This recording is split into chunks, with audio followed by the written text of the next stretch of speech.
আর আমার যে সেকেন্ড টাইমের বেস্ট এবার ছিল, সেবার থেকে আজকেও আমাকে দুইজন জানাইছে যে তাদের চান্স হয়ে গেছে। এবং দুইজন নয়, এবারের বেঁচে অনেকগুলো চান্স পাইছে।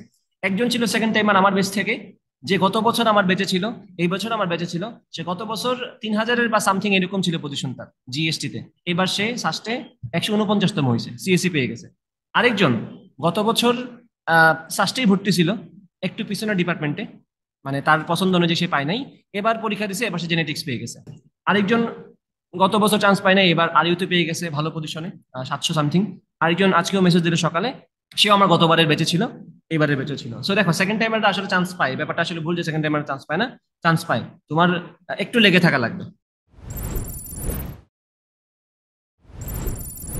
আগামী শুক্রবার থেকে 16 তারিখ শুক্রবারে সাস্টের সেকেন্ড টাইম ব্যাচ শুরু হবে। 2024 ব্যাচে যারা আরেকবার সাস্টে পরীক্ষা দিতে চাচ্ছ, নিজের আরেকবার ট্রাই মারতে চাচ্ছ, তাদের জন্য এটা। আর অনেকের প্রশ্ন এটা থাকে যে সাস্টের সেকেন্ড টাইম দিলেন অন্য ভার্সিটির কি হবে যাদের সেকেন্ড টাইম আছে। কথা হচ্ছে, সাস্টের সেকেন্ড টাইম তুমি পড়তেছো মানে তুমি তো অটোমেটিক্যালি অন্যগুলা পড়তেছোই, আলাদা কিছু না।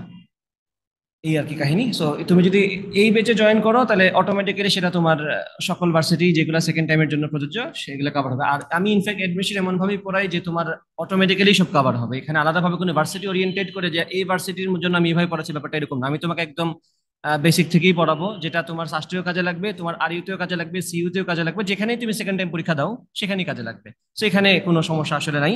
যে যেখানে দিতে যাচ্ছ ওটার জন্য ভর্তি হইতে পারো, কোনো ব্যাপার না। ঠিক আছে।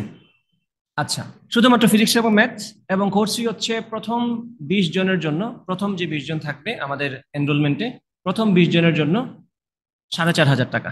ঠিক আছে, প্রথম 20 জন। এবং কোর্স কতদিন চলবে? কোর্স তো একদম ষষ্ঠের পরীক্ষা পর্যন্ত চলবে। আমার কোর্স শেষ হয়ে যাবে, বাট তোমার সাথে তো আমার কানেকশন থাকবে, আমি তো তোমার সাপোর্ট দিয়ে যাব শেষ পর্যন্ত। ঠিক আছে।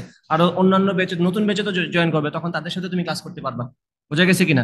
সেকেন্ড টাইমের তো সেকেন্ড টাইমের মতো করে কাজ ক্লাস শুরু করে দিবে আগে থেকে।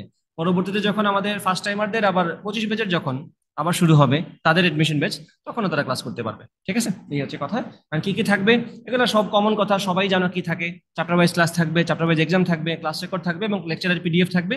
অফলাইন ক্লাস বলো অথবা অনলাইন ক্লাস বলো, সব ক্লাসেরই ক্লাস রেকর্ড থাকবে এবং লেকচার পিডিএফ পাবা। আর অফলাইন ক্লাসটাই মূলত আমি অনলাইনে নিয়ে থাকি। সো যারা অফলাইনে ক্লাস করবা তারা সামনে বসে থাকবা, যারা অনলাইনে ক্লাস করবা তারা সেম টাইমে বাসায় বসে থাকবা। আর কোনো পার্থক্য নাই, একই ক্লাস।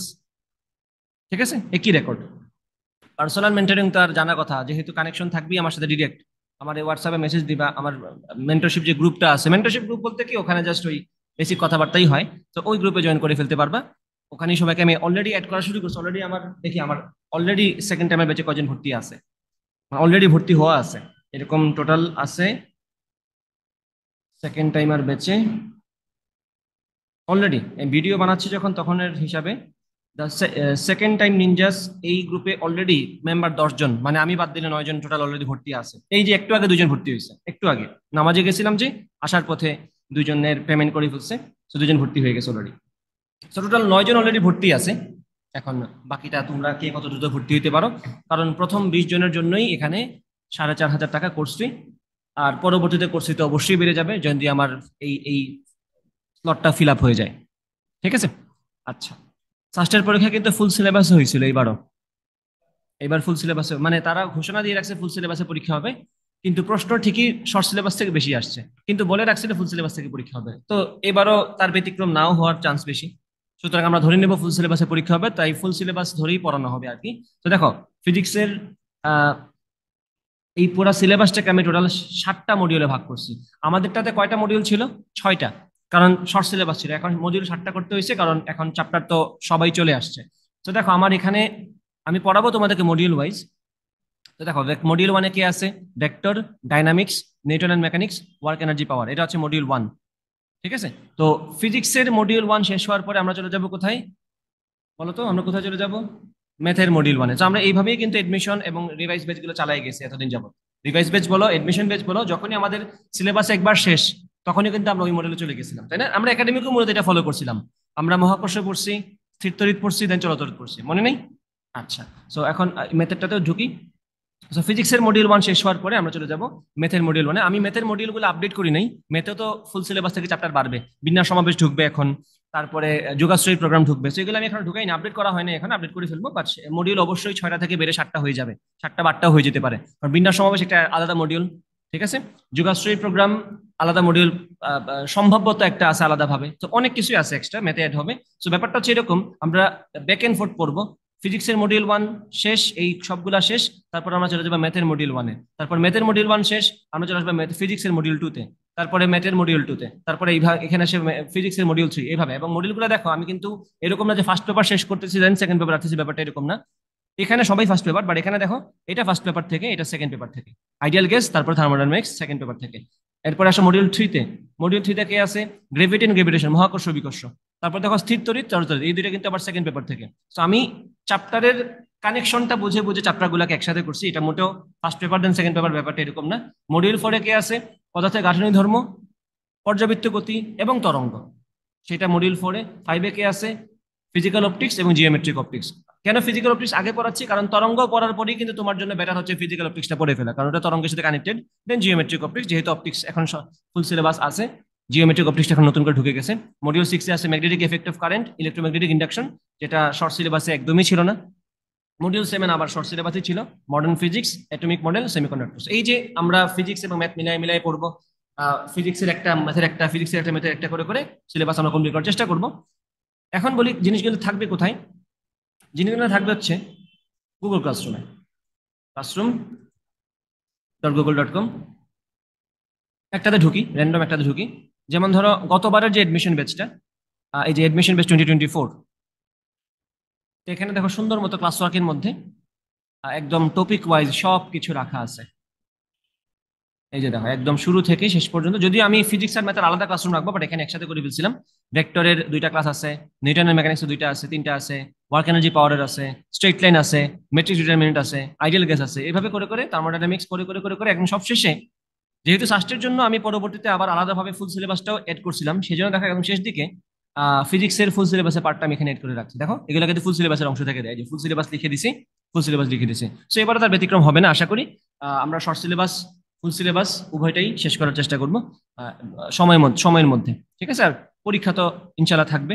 তো ক্লাস কি কিরকম হবে না হবে সেটা তো তোমরা যারা ডেমো ক্লাস অলরেডি দেখছো, ইউটিউবে অসংখ্য ক্লাস রাখা আছে, লাগলে আমি আরো আহ, আহ, এই ভিডিও যেখানে দিব সেটার কমেন্টে আমি 1-2টা ডেমো ক্লাস রেখেও দিব, যাতে করে স্টুডেন্টরা বুঝতে পারে যে ক্লাসগুলো কিরকম ভাবে হবে। ঠিক আছে, তো মেইন কাহিনী হচ্ছে সেকেন্ড টাইমারদের জন্য মেইন যে চ্যালেঞ্জটা, তোমরাও ভালো করে জেনে রাখো, এটা সেকেন্ড টাইমের জন্য মেইন যে চ্যালেঞ্জটা সেটা হচ্ছে ওভারঅল প্রেশারটা একটু বেশি থাকে, তাই না? যে একবার চান্স পাই নাই, পরের বার হবে কি হবে না, কিছু কিছু কিছু কনফিউশন চলে আসে। তো এইগুলা বাদ দিয়ে সব ভুলে টুলে একবারে কোনো কিছু মানে ফিলিংস না রেখে একদম টানা পড়াশোনা করতে হবে। তো এই হচ্ছে তোমাদের মেইন হিসাব। আর আমার যে সেকেন্ড টাইমের বেস্ট এবার ছিল, সেবার থেকে আজকেও আমাকে 2জন জানাইছে যে তাদের চান্স হয়ে গেছে, এবং 2জন নয়, এবারের বেঁচে অনেকগুলো চান্স পাইছে। একজন ছিল সেকেন্ড টাইমার আমার বেস্ট থেকে, যে গত বছর আমার বেঁচে ছিল, এই বছর আমার বেঁচে ছিল। সে গত বছর 3000-এর বা সামথিং এরকম ছিল পজিশন তার জিএসটি তে, এবার সে সাস্টে 149তম হয়েছে, সিএসসি পেয়ে গেছে। আরেকজন গত বছর সাস্টেই ভর্তি ছিল, একটু পিছনের ডিপার্টমেন্টে, মানে তার পছন্দ অনুযায়ী সে পায় নাই, এবার পরীক্ষা দিছে, এবার সে জেনেটিক্স পেয়ে গেছে। এবার গতবার গতবার সে আমার বেঁচে ছিল না, এবার সেকেন্ড টাইমের হিসেবে ঢুকছে, চান্স পেয়ে গেছে। আরেকজন গত বছর চান্স পায় না, এবার আরিউতে পেয়ে গেছে ভালো পজিশনে, 700 সামথিং। আরেকজন আজকেও মেসেজ দিল সকালে, সেও আমার গতবারের বেঁচে ছিল, এবারে বেঁচে ছিল। সো দেখো সেকেন্ড টাইমারটা আসলে চান্স পায়, ব্যাপারটা আসলে ভুল যে সেকেন্ড টাইমার চান্স পায় না, চান্স পায়। তোমার একটু লেগে থাকা লাগবে। তারপরে যদি না পাও সেটা তো কিছু করার নাই, ভাগ্য তো আল্লাহর উপর নির্ভর করে, আল্লাহ ঠিক করবেন তুমি পাবা, চান্স পাবা কি পাবা না, বাট তোমার তোমার ম্যাক্সিমাম দিতে হবে। সে গত বছর অনেক পরিশ্রম করছিল, বাট গতবার সামহাও কোনো কারণে মিস করে ফেলছিল। এই যে ওর পজিশন হচ্ছে, ও ও না সরি, আর ইউতে না, ও হচ্ছে হাজি দানেশে, বি ইউনিটে 638তম হয়েছে। হাজি দানেশ বিজ্ঞান ও প্রযুক্তি বিশ্ববিদ্যালয়, বি ইউনিটে 638তম।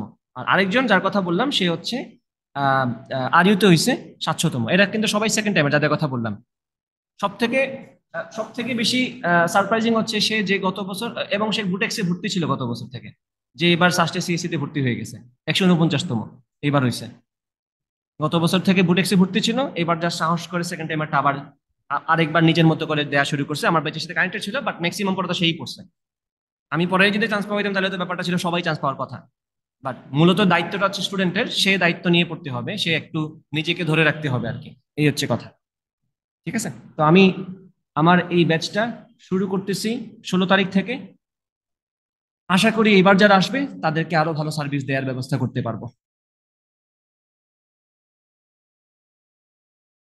আমি আমার লেকচার আরো গুছাবো, ক্লাসের পিডিএফ, ক্লাসের রেকর্ড সবকিছুই আরো বেটার হবে আশা করি। তো 10 জন অলরেডি, 9 জন অলরেডি ভর্তি হয়ে গেছে। তো হাতে কিন্তু বেশি সময় বাকি নেই, যারা ভর্তি হওয়ার খুব দ্রুত ভর্তি হয়ে যেতে পারো।